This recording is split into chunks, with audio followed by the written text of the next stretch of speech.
Hey, what's good, y'all? Thank you for checking out another edition of the Liberty Cast. I'm your host, Big E, and we have a pretty loaded show this week. We're going to be talking about the Second Amendment sanctuary movement taking off in Virginia. Not even taking off, it took off a while ago, but now it's gaining a lot of momentum. We'll talk about the shooting at a Kosher deli in Jersey City, a mother in jail for using a legally owned firearm to protect herself and her child. It's unbelievable. And we'll also examine this farcical impeachment and the OIG report. We'll get into all of that and a whole lot more. Check it out.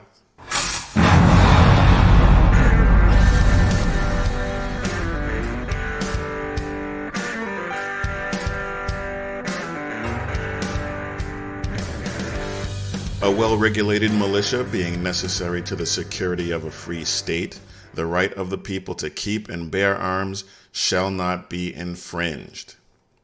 It seems the voters in Virginia are finally taking heed to that. They're finally realizing that the Second Amendment can't be taken for granted and is something for which we need to fight. As of now, there are 93 counties and cities out of the 132 counties. There's only one or two actual cities, and the rest are counties. And there are 132 counties, but 93 of them have passed Second Amendment sanctuary resolutions or ordinances. And if you look at the map, whatever map you look at, depending on the website, it'll be a sea of blue or green. It's virtually the entire state. Now, according to the Virginia Citizens Defense League, they are registering a lot of new voters. They're re-registering people who have previously sat out and not voted in these elections. And like I said last week, if these people had voted, Virginia might not be in this position right now. But now that they are and they're actually fighting back, I'm very happy to see that happen, and that should be applauded. But not everybody is happy to see this. Democrat Virginia Representative Jerry Connolly told the Washington Examiner that if local county police refuse to enforce gun control measures, quote, I would hope they would either resign in good conscience because they cannot uphold the law which they are sworn to uphold, or they're prosecuted for failure to fulfill their oath. The law is the law. If that becomes the law, you don't have a choice, not if you're a sworn officer of the law. End quote. Please. Police officers have discretion. Discretion is used all the time. And not just at the patrol level, at the police officer level. That discretion is used in district attorney's offices. They decide whether or not they're going to bring a case. DAs in Maryland have said that they're not going to enforce marijuana laws. They're not going to prosecute people for marijuana possession. There are police officers that will choose to destroy a couple of joints rather than arrest somebody for possession of that substance.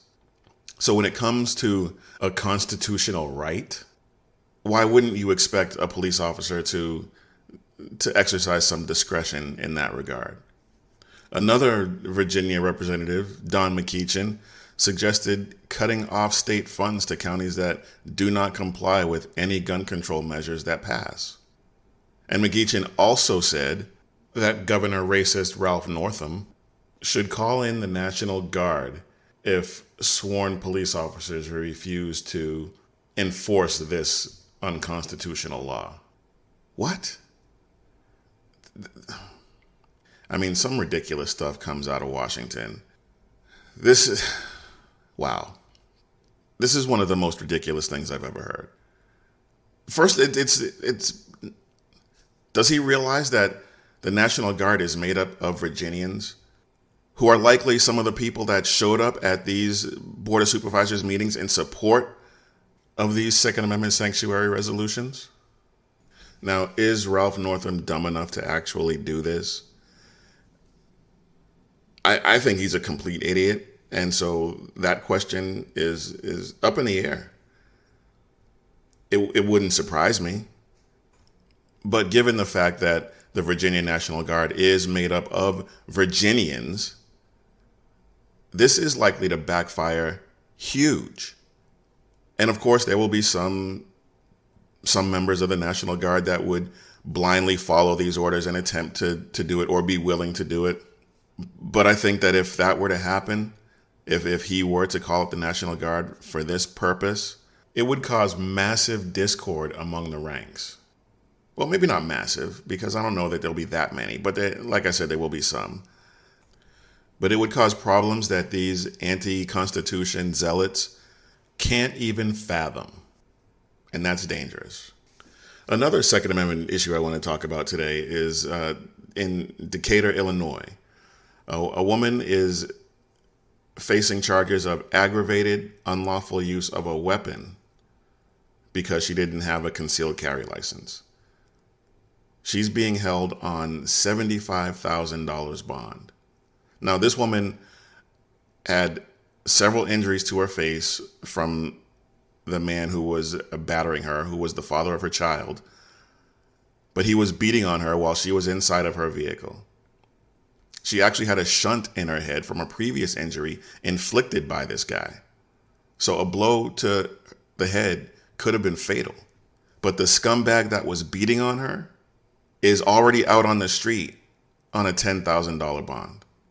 But this woman, as of reporting that I've seen so far, is still in jail because in Illinois, you can't transport a weapon without a carry permit.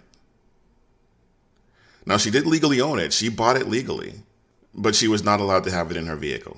Of course, she could have had it in her trunk, locked, as if she had just purchased it from the gun store. That's fine. But having it readily accessible and available and to use against a threat, nah. That's not acceptable in the state of Illinois. Now, the likelihood is with that shunt in her head, if she did not have this weapon on her, she'd be dead because she would have had no other means to defend herself against this guy. Leftists would rather see this woman dead or in jail, separated from her child, mind you, rather than have the means to protect herself and her child. Stories like this really piss me off because there's no need for it. Infringing on this woman's constitutional rights is putting her life and the life of her child in danger. But again, and I know I probably sound like a broken record at this point, but it's worth repeating, and it's worth repeating often. When it comes to the Second Amendment, when it comes to gun control, it's not about safety for the left. It's not about keeping communities safe. It's not about keeping individuals safe. Because if it were, this guy would still be in jail and this woman would be free. So it's not about safety. It's about power and control. It's about their ability to impose their will on you, on me, on the people. And the people who belong to these movements like Everytown for gun safety, the people who are following these people and advocating for this they don't realize that they're going to be the ones on the receiving end of the left's boot on their neck once all is said and done. Once they accomplish their goal, they're going to be subjects just like the rest of us if we let that happen. All right, real quick before we take a break, I want to get into this shooting that took place at a Kosher deli in Jersey City. It was an hours-long standoff, apparently, that ended with one police officer, 3 civilians, and the shooter's dead, and one other unidentified person wounded. Detective Joseph Seals, he was a husband and a father of 5 from Jersey City who had been a police officer for 15 years. Mindy Ferencz, whose husband owned the deli, Moshe Deutsch, and Douglas Miguel Rodriguez were all killed inside the market. Now, of course, what followed this from the left was not sympathy for the victims or sympathy for the community. Rather, and feel free to take a guess,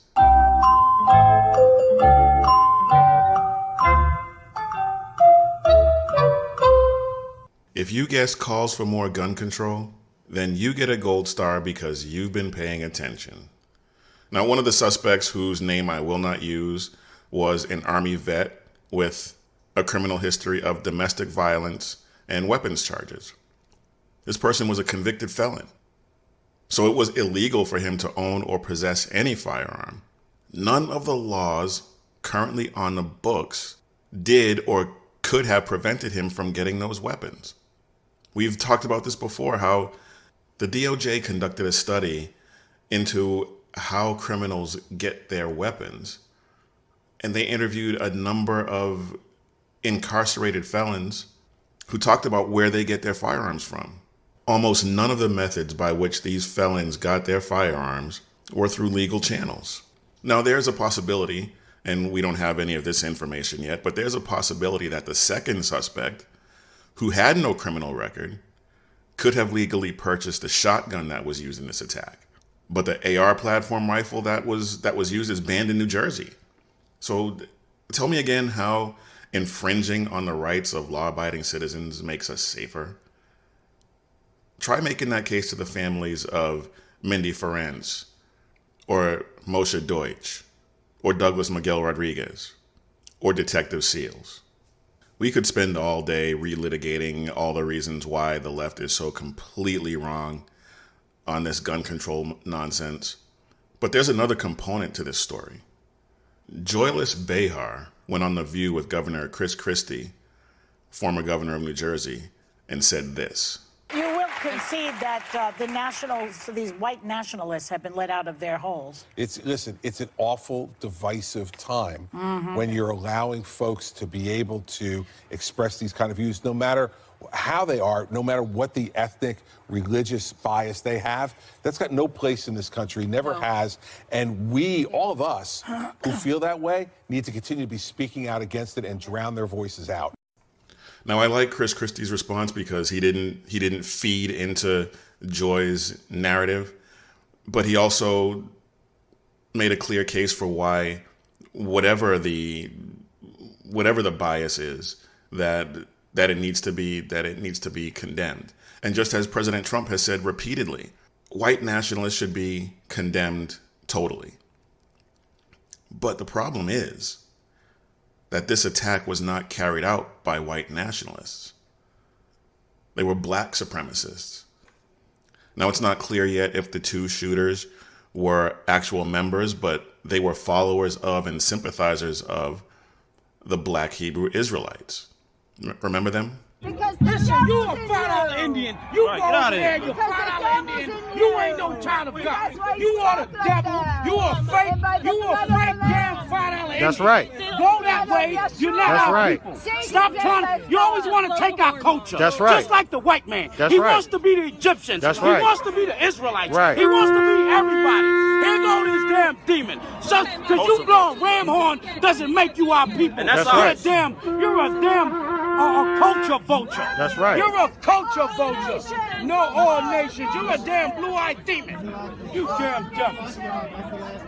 Right, that's the last Mohican. You lost your mind. But you won't say that to this Peckerwood way to make America great hat again. That's right. You damn Uncle Tomahawk. That's right. That's right. Bunch of Uncle Tomahawks. We got the damn preacher doing a prayer circle. What the hell is going on here? Now this is a peace circle? Kumbaya? Ain't gonna be no peace until blood is shed. Because you gotta give up this land that's stolen. That's right. You gotta give it up. It was built on rape, robbery, and murder. And you have to give it up. That's the only way you gonna have peace. Those were clips from the March for Life event where the Covington High School kids were in attendance and were confronted by that Native American elder, quote unquote, Nathan Phillips. And a lot of those clips are taken from that same time frame of that interaction between Phillips and the Covington High School kids. And when he mentioned the people wearing the Make America Great Again hats, he was talking about the Covington High School kids. There was a rumor going around that the Black Hebrew Israelites were designated a hate group by the SPLC, the Southern Poverty Law Center. A quick check of their website, and the Black Hebrew Israelites are nowhere to be found. But the Jewish Defense League is a designated hate group, so make of that what you will. But Rashida Tlaib also tweeted out something about white supremacy in relation to this shooting.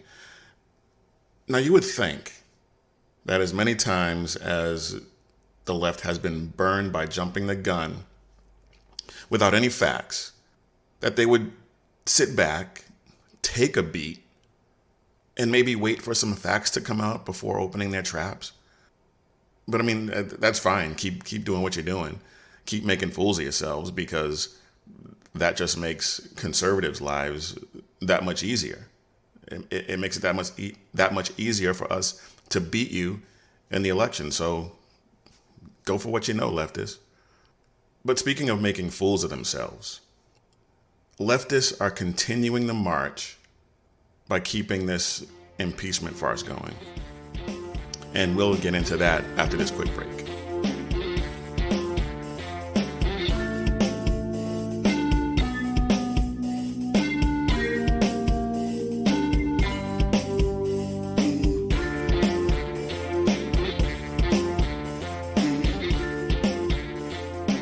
That last segment went a lot longer than I really intended for it to go, but there's a lot I wanted to get in, so here we are.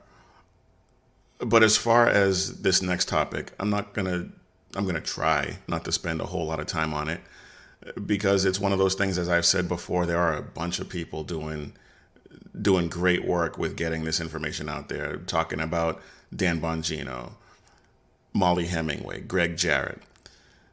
But before we actually get into the IG report on the FISA applications, I did want to touch on the impeachment. I know that's a really big story, but it's been going on for so long. It's been something that they have been harping on since before he was even inaugurated.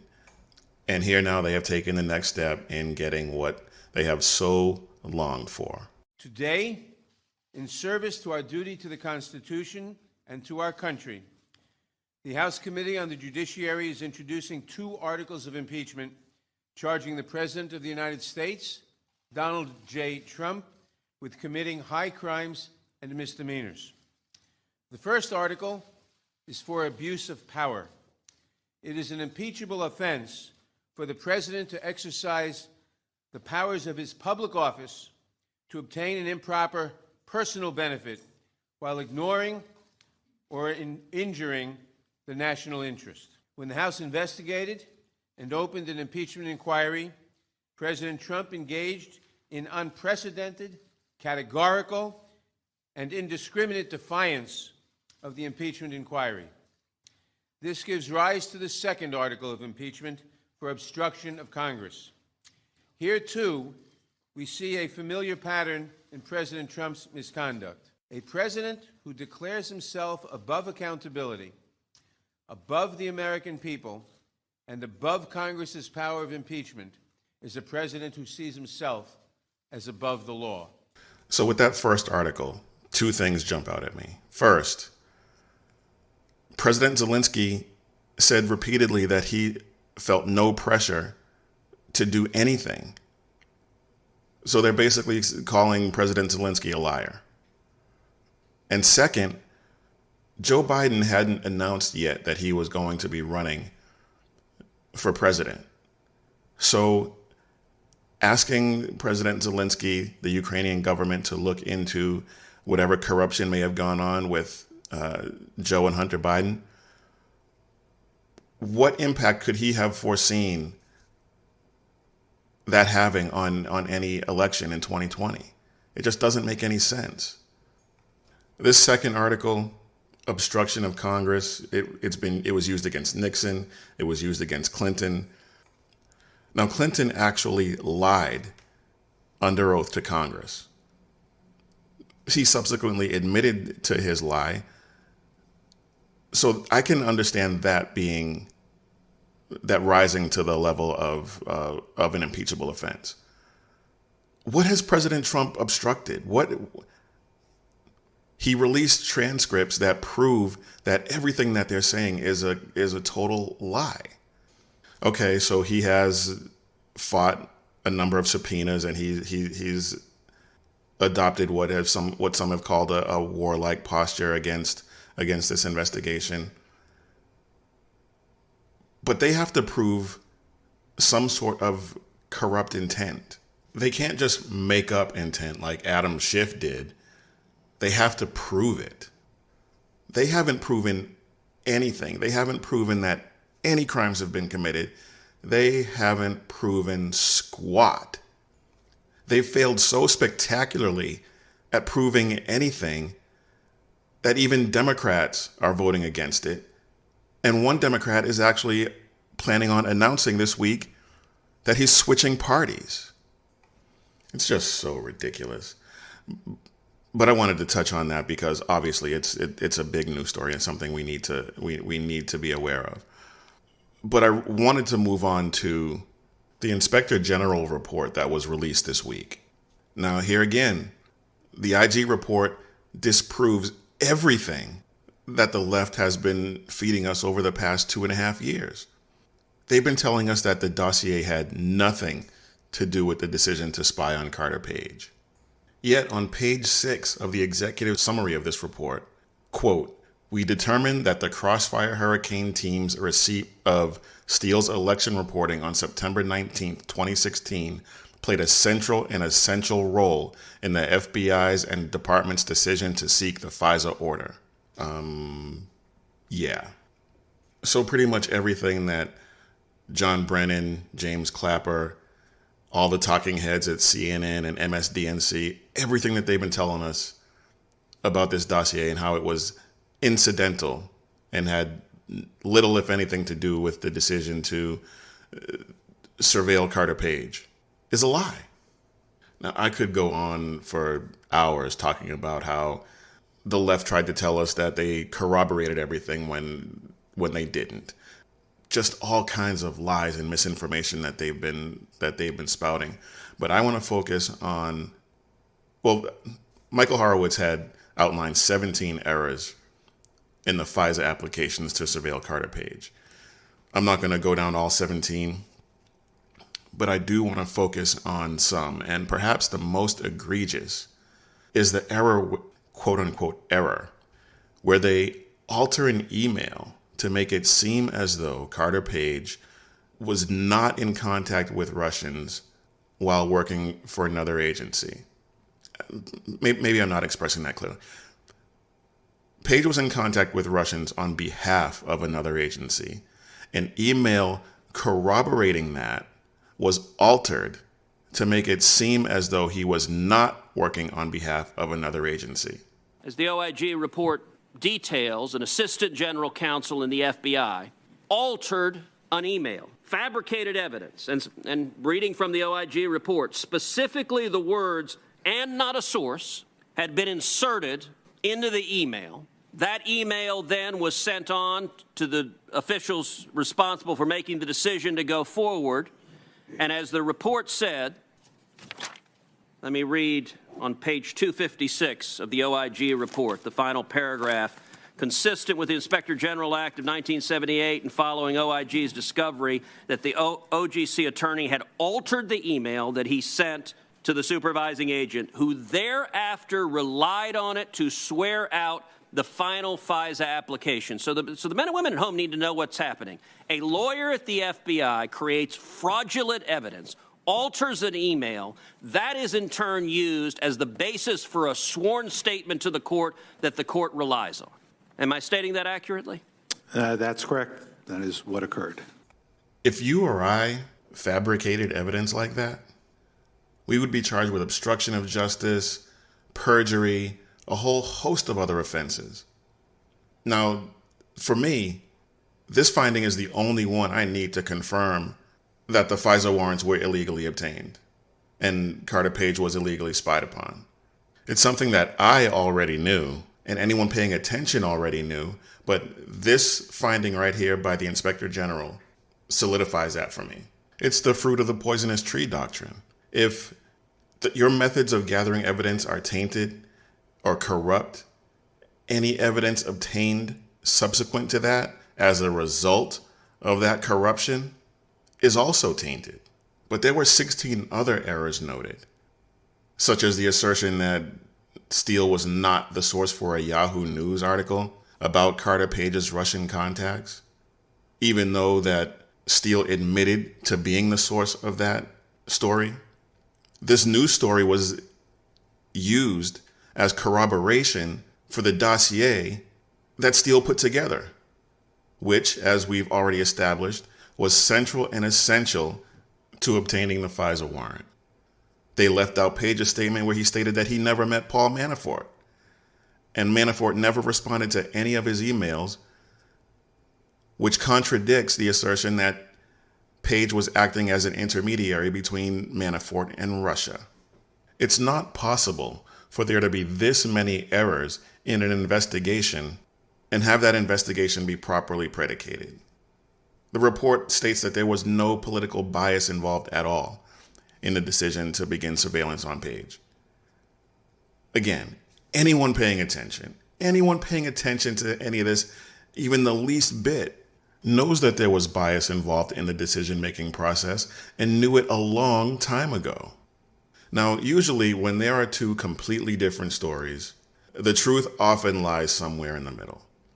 We learned that early on in life. Now, according to an agent in the Washington field office, and I'm quoting from page 188 of the IG report, the primary subsource said he or she made it clear to Steele that he or she had no proof to support the statements from his or her subsources and that it was just talk. Field Agent 1 said that the primary subsource explained that his or her information came from word of mouth and hearsay, conversation that he or she had with friends over beers, and that some of the information, such as allegations about Trump's sexual activities, the PP tape, were statements that he or she heard made in jest. This whole thing is a total lie, folks. There is no middle. There is no truth lying in this is a total and complete fabrication. Now, the left-wing media is telling us that this report completely exonerates the FBI, that everything that happened was properly predicated. But take a look at page 130, second paragraph. Quote, in support of the fourth element concerning Carter Page's alleged coordination with the Russian government on 2016 U.S. presidential election activities, the drafts of the application and later the red copy and final application relied entirely on information from Steele that Steele said was provided to him by his primary subsource. Specifically, the following aspects of Steele's reports 80, 94, 95, and 102 were used to support the application. And then it goes on to list some of the elements of Steele's reporting, some of which we've already discussed here. So I'm not going to go into it again, but I encourage you to check out the report if you don't read the entire report. And I haven't read the entire report. I've done some keyword searches throughout it, and I have read the executive summary. I will try to get through the whole thing, but I think that you at least need to read the executive summary to get a really good understanding of what's going on here. There's one other little nugget that I want to present to you from this report. And it's in the executive summary, but they go into detail in chapter 10. Quote, we determined that during the 2016 presidential campaign, the Crossfire Hurricane team tasked several confidential human sources, spies, which resulted in multiple interactions with Carter Page and George Papadopoulos, both before and after they were affiliated with the Trump campaign. Now, why is that significant? I'll tell you why. Because before Papadopoulos was affiliated with the Trump campaign, he was with the Carson campaign. So if they were targeting Papadopoulos before he was with the Trump campaign, does this effort really have to do with President Trump, then candidate Trump, or is it something more nefarious and more widespread across the entire Republican Party? That is the right question.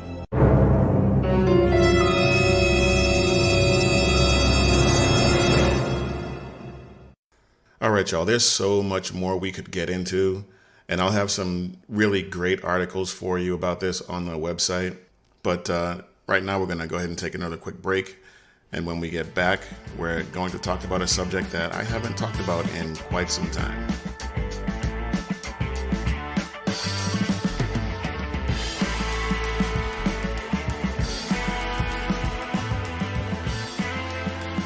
As regular listeners to this show know, I have not watched the NFL for 3 years. Longer than 3 years now, I think. But something in the news lately has gotten my attention. A couple of things. First, Michael Vick. He has been named as one of the Pro Bowl Legends captains for the 2020 Pro Bowl. A Pro Bowl takes place either a week before or a week after the Super Bowl. I don't recall at this point, and I know that there was a change. Regardless, Michael Vick is going to be one of the captains.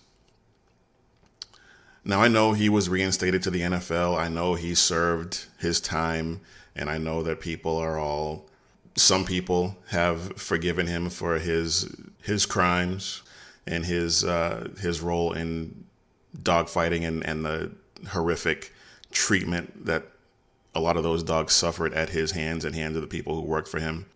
And I know that he was reinstated by the NFL and even played for a while after he got out of prison.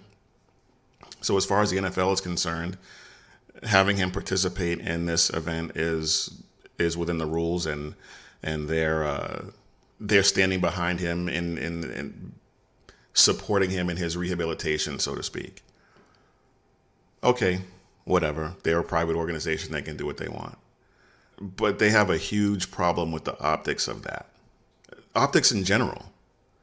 They employ drunk drivers, domestic abusers, all manner of bad guys because they can run, catch, and tackle. This is part of the reason why so many people are done with the NFL, on top of the fact that they are condoning kneeling during the national anthem. If the NFL really wants to win back a bunch of us, and I'm not sure that they do at this point, they could start by not allowing this guy to participate in such a visible capacity. I know he's not banned. We've already covered that, but come on. Now, despite what Beth Sturhouse says in her article on Medium, she claims that if you still hold a grudge against Michael Vick, then you might be a racist. Well, as a black man, I can tell you that this is not about race in any capacity whatsoever. As a dog lover who just lost a dog, what Mike Vick was found guilty of elicits a very visceral reaction. And in her article, she compares him to Ben Roethlisberger, who has been accused of rape once or twice, and people don't react to him the same way that they do Michael Vick. Don't get me wrong, Roethlisberger is very likely a bad guy, and if he's ever found guilty of rape or gets off due to some technicality, even though his guilt is established, I would have the same visceral reaction to him. As it stands right now, they're just accusations. Who knows? But there's proof of what Michael Vick did. Not to mention, dogs are just better than people anyway. I mean, let's be honest. And just to drive this point home, Ray Rice, the guy who we have video footage of him beating the snot out of his girlfriend in an elevator, should never have been allowed back in the NFL. A lot of these bad guys, the drunk drivers, the domestic abusers, all of them, once there's video evidence of some of these fools doing this stuff, or once they're found guilty in a court of law, they should be done, period. I think people would have a lot more respect for the NFL if they had a policy like that. All right, one last quick note on the NFL before we move on and get you out of here. Okay, can we move on from this notion that Colin Kaepernick is banned from the NFL? Listen, this was, as I've said to you before, about creating an opportunity, which Colin's representatives came out in early October. And we created that opportunity. It was a unique opportunity, a credible opportunity, and he chose not to take it. I understand that, and we've moved on here. So that was Commissioner Roger Goodell. He was asked about that opportunity that they gave Colin Kaepernick to try out, that he took a giant dump on. Now, since Roger Goodell became commissioner, I have never agreed with him on anything. In fact, somebody beat me by probably a couple of days in snatching up the domain firerogergoodell.com. I really wanted it, but somebody beat me to it. I've never thought he was a good commissioner, and everything that he did with respect to Colin Kaepernick and the kneeling and all of that just threw me over the top, and which is one of the reasons why I no longer watch the NFL. But I agree with him here. They gave Colin Kaepernick a golden opportunity. And as I said, he took a giant dump on it. So he's not banned. If another team wants to give him a shot for some ridiculous reason, it sounds like they're free to do it. But there's no ban from the NFL for Colin Kaepernick, even though there probably should be. But that's just me. All right, y'all. Let's get you out of here with another episode of The Adventures of the Galactically Stupid! So this week's loser, or winner, depending on your point of view, comes to us from the 14th District of the state of New York. I give you Alexandria Occasional Cortex. Do we know how long puppies are allowed to stay with their mothers after a dog has given birth? I don't. 8 weeks. Wow. So the market has decided that women and people who give birth deserve less time with their children than a dog. And I think that at its core, has shown that the market has failed to treat people with dignity and with basic respect. And so when that happens, I think it's our job as the public to redefine the rules of society and to treat people who give birth with the dignity that they deserve. Wow. The stupid is really strong with this one. I mean, she's comparing human beings to dogs. Now, one of the people testifying in that hearing took great offense to that as a woman who gave birth to 6 children. Just, I mean, come on. How stupid can you possibly be? Well, she's proving how stupid. But I mean, babies are not taken away from their mothers at 6 or 8 weeks to be sold to someone else. And the dogs are not paying for their food and shelter. Someone else, a human being, is footing that bill. I mean, wow. I mean, just so much stupid with that. And she's, wow. One of the things I am finding interesting, though, is that she's not doing a lot of the Instagram stories and not doing a lot of interviews like she used to do because she's been made to look like such a fool that she doesn't want to do it to herself, but she has no choice in these committee hearings. And she just can't escape it. She can't get out of her own way because she's such a moron. Anyway, folks, that's our show. I want to thank you all for listening. Please check us out on Spreaker, Spotify, iTunes, iHeartRadio, anywhere you like to get your podcast from. We're there. If we're not on your favorite podcast platform, let us know, and we'll do our best to get set up on that platform. And be sure to like us, subscribe, leave a review, and let us know what you think. You can also check us out on Twitter, Facebook, Instagram, and Parlay. It's at The Liberty Cast on all 4 platforms. But again, folks, thank you all for spending this time with us. And until next time, keep your head on a swivel and stay safe, everybody.